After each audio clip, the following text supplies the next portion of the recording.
নমস্কার বন্ধুরা, আশার রন্ধনশালায় আপনাদের স্বাগত। সবাই কেমন আছেন? ভালো আছেন তো? আমিও ভালো আছি। তবে এই গরমে নিজেকে ও বাড়ির সবাইকে বা পরিবারের সবাইকে ভালো রাখতে গেলে আমাদের খুব চিন্তা ভাবনা করে রান্না করতে হয়।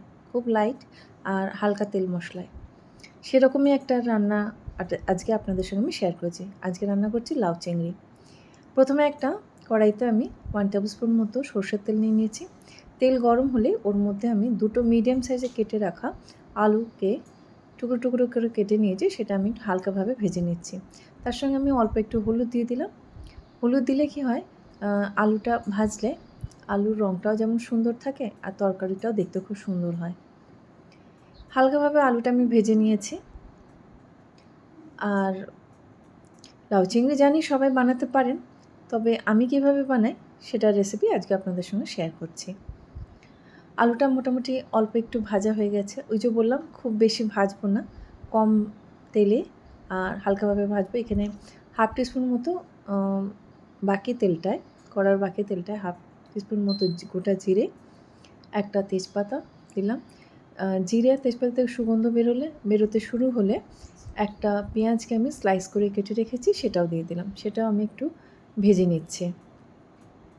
এই রান্নাটা করতে খুব কম তেলে মশলা লাগে, তাই আমার মনে হয় গরমকালে দুপুরে লাঞ্চে ভাতের সঙ্গে এটা খুবই ভালো যাবে আর খেতেও ভালো হয়। এখানে একটা মিডিয়াম সাইজের টমেটোকে আমি ছোটো করে কেটে নিয়েছি। কেটে নিয়ে টমেটোটা আমি হালকাভাবে ভেজে নিচ্ছি। টমেটোটা যাতে তাড়াতাড়ি নরম হয়ে যায় তার জন্য আমি অল্প পরিমাণে একটু নুন দিয়েছি। টমেটো আর পেঁয়াজ একসঙ্গে যখন একটু নরম হয়ে যাবে তখন ওর মধ্যে আমি 4 কোয়া রসুন, হাফ ইঞ্চি আদা আর 2টো কাঁচা লঙ্কা বেটে এই মিশ্রণটা আমি মশলার মিশ্রণটা আমি দিয়ে ভালোভাবে কষিয়ে নিচ্ছি। এবার এর মধ্যেও কিছু শুকনো মশলা আছে, মানে গুঁড়ো মশলা। 1/4 চামচ মতো হলুদ, হাফ টিস্পুন মতো লাল লঙ্কার গুঁড়ো আর হাফ টিস্পুন ধনের গুঁড়ো আর 1 টিস্পুন মতো কাশ্মীরি রেড চিলি পাউডার দিয়েছি। সব মশলা দেওয়ার পর আমি খুব ভালোভাবে সব কিছু একটু কষিয়ে নিচ্ছি। মশলা ভালোভাবে কষানো না হলে রান্নাটা ঠিক ভালো হয় না। এবার আমি মিক্সার গ্রাইন্ডারের জারে অল্প একটুখানি জল দিয়ে মশলাটা যাতে পুড়ে না যায় সেই জলটা আমি দিয়ে দিলাম। আমি চিংড়ি মাছটা এখানে ভাজছি না, চিংড়ি মাছটা এই মশলা কষার সঙ্গেই দিয়ে দিচ্ছি। আমি রান্না করার সময় লক্ষ্য করেছি চিংড়ি মাছ ভাজলে একটু শক্ত হয়ে যায়, কিন্তু এইভাবে মশলা কষার সঙ্গে যদি দেওয়া হয় চিংড়ি মাছের স্বাদটা কিন্তু খেতে খুব ভালো হয় আর নরমও থাকে অনেক। চাপা দিয়ে আমি 2 মিনিট মতো রেখে দিয়েছিলাম ঢাকা দিয়ে। এবার ঢাকা খুলে আরেকটু খুব ভালোভাবে নাড়াচাড়া করে দিলাম। আর এবার আমি 1 টিস্পুন মতো নুন দিলাম।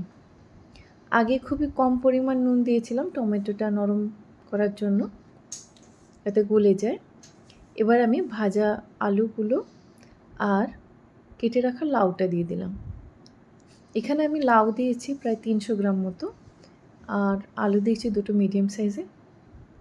এবার লাউ আলু খুব ভালোভাবে মশলার সঙ্গে আমি মিশিয়ে নিচ্ছি, যাতে প্রত্যেকটা লাউ আলুর মধ্যে মশলার স্বাদটা ভালোভাবে আসে, তবেই তো তরকারিটা খেতে ভালো হবে, তাই না? এবার ঢাকা দিয়ে আমি রেখে দিলাম। আমি কিন্তু এতে একটু জল দিইনি। দেখুন লাউ থেকে কতটা জল বেরিয়েছে। এই জলেতেই সবজি লাউ ও আলু দুটোই সেদ্ধ হবে।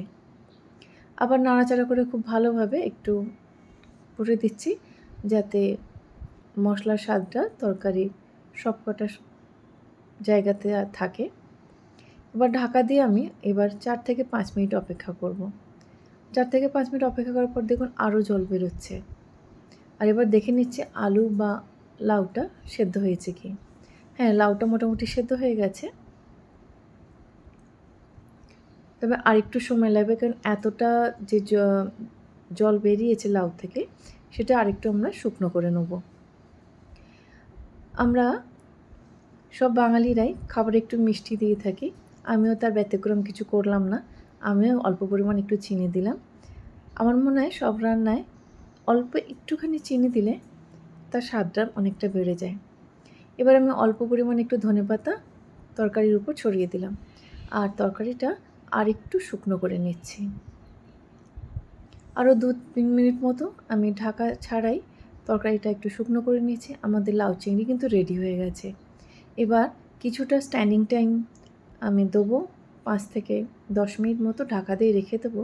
তারপর গরম গরম ভাতে পরিবেশন করলে তার স্বাদ অতুলনীয় হয়। আমার এই রেসিপিটি যদি ভালো লাগে আমার চ্যানেলটি সাবস্ক্রাইব করে দেবেন। ভালো থাকবেন, সুস্থ থাকবেন।